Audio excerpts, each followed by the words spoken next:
Der Vizepräsident der USA, Mike Pence, hat erneut die Ostturkestan-Frage auf den tagespolitischen Plan gesetzt.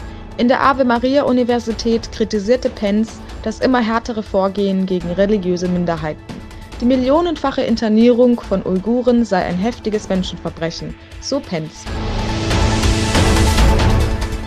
Adil Emin, Bruder des in den USA lebenden Aktivisten Tahir Emin, erwartet gemeinsam mit seinem anderen Bruder Yusuf Can und seiner Mutter Tursunisa eine 10-jährige, durch die chinesische Regierung verhängte Haftstrafe. Andere Mitglieder der Emin-Familie bekamen wegen dem separatistischen Aktivismus von Tahir Emin in den USA eine lebenslange Haftstrafe.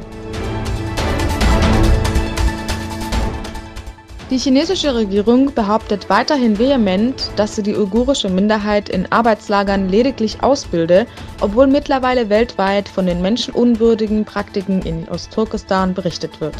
Ein anonymer Insider, der in einem solchen Internierungslager beschäftigt ist, gab der kritischen Nachrichtenseite Bitter Winter ein Interview. Dort berichtete er von Nötigungen der Gefangenen, die dazu gezwungen werden, ihre Mitmenschen zu denunzieren.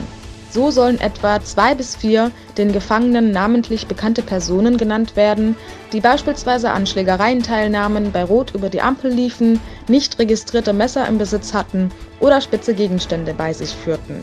Sind die Inhaftierten nicht in der Lage, solche Personen zu benennen, werden sie schwerer Folter ausgesetzt. Da die Türkei mit Russland eine Einigung über den Kauf des S-400-Systems fand, beschloss das Pentagon, die Lieferung weiterer Teile des F-35 an die Türkei einzustellen. Man werde auch weiterhin mit der Türkei verhandeln, heißt es aus dem Pentagon, jedoch werde man das Programm beenden, da das S-400-System mit dem F-35 nicht kompatibel sei und zudem eine Sicherheitsgefahr werden könnte. Der israelische Staatssender proklamierte, dass die israelische Regierung anstrebt, weitere 30.000 illegale Häuser für Siedler bei den Golanhöhen zu errichten.